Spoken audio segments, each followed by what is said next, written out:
Yes, I want to know which way Nigeria is heading to. Which way Nigeria? Which way Nigeria? Which way to go? Which way to go? I love my fatherland. Oh yeah, I want to know. I want to know which way Nigeria is heading to. Many years after independence, we still find it hard to start. How long shall we be patient before we reach the promised land? Let's save Nigeria, so Nigeria won't die. Which way Nigeria? Which way? Which way Nigeria? Tell me which way to go.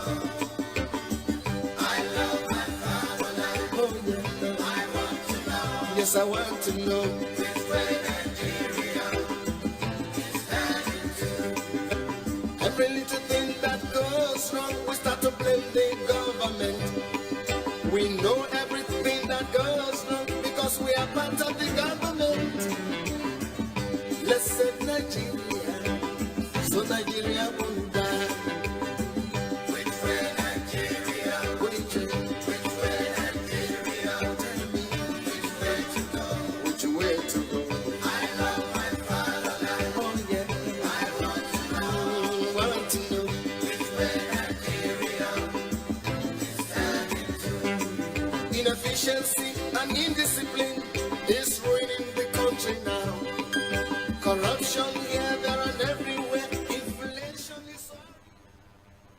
Yeah, a very good evening to all of you out there, my wonderful listeners, and a warm welcome to this special edition of Situation Room on Mainland 98.3 FM, the sound of Lagos. My name remains Matthew Kodu as always, and with me I have my roommates, Muyiwa Adeyemi. You are welcome, Muyiwa. Yeah, good evening, Lagosians. And Kwemi Akeoje. Kwemi, you are welcome. Good evening, Lagos. Well, as it were, the campaigns for the 2023 elections are in top gear, and here at the Situation Room, we are following and we are actually the big issues in these elections. When we say the big issues, we're looking at the issues that Nigerians are looking for solutions to. That is a kind of setting agenda for the new press primaries. What are the positions of the top candidates? If you don't mind, please let's listen to the soundbite of their campaigns. Can we have it? Nobody long to protest though. We are going to remove subsidy. That is the truth. That is the truth. Unless you don't, and I'm going to win this election. I thought Nigerians have now come to accept my position on the issue of subsidy removal. Recall that when I was vice president, we had designed subsidy removal in 4 stages, and I was the chairman of subsidy removal committee.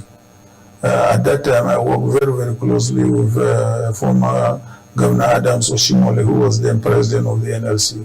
And we removed subsidy phase 1, phase 2. And by phase 2, by the time we finished phase 2, we had left office. We expected the next PDP government and the late Umaru Yar'Adua to continue with the phase 2 and phase 3. That would have ended the issue of subsidy. But unfortunately, the policy got stuck. For one reason or the other, I don't know, because I had left the government.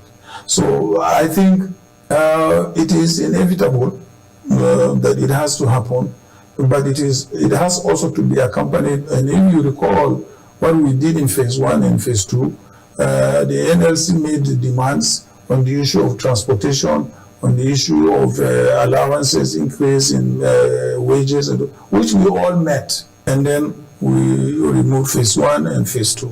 So I believe through negotiations again with the organized labor and also other sectors of the economy, that policy should resume and be completed. They have removed it. That's what they've done. But I can assure you, it will go immediately. Subsidy, I've said it before, is organized crime. And I cannot allow it to stay a day longer. What they're telling you is not what it is. Half of the subsidy that is being, what is being mentioned is not subsidy. First is that we consume the quantity that is not supposed to be consumed here. We are the same population with Pakistan. They consume below 50% of what we consume. So first, the first half, I will remove it and give those people who are drinking it water, because that's what they're supposed to drink, so we can save the money. 2, we will deal with the other remaining issue. We need the money today with our debts. We need the money to be able to invest in a critical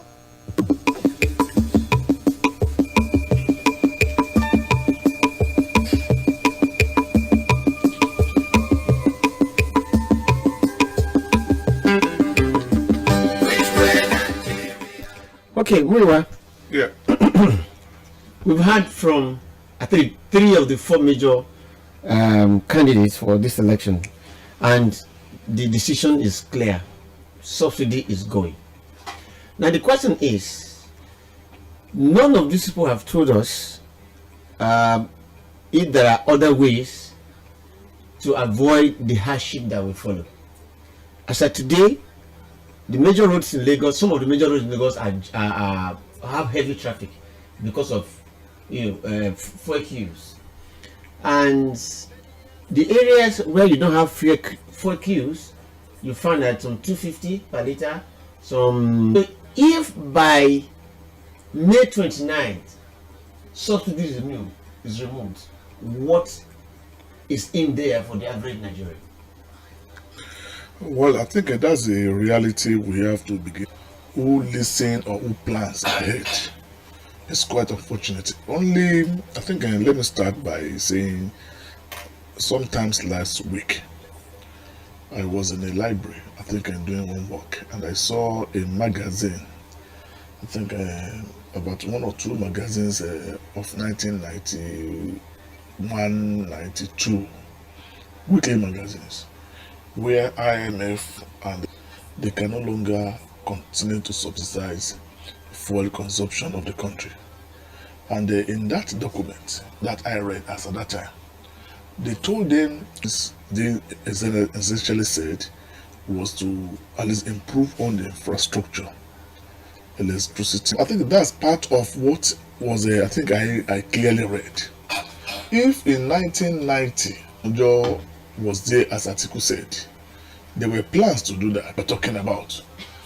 What I'm saying essentially is that if all those infrastructure had been in place, that we have a Google network, that we have through every day, every evening, I think go and see this ordinary aboki selling suya in Lagos. you see them like it until you wind down and begin to hear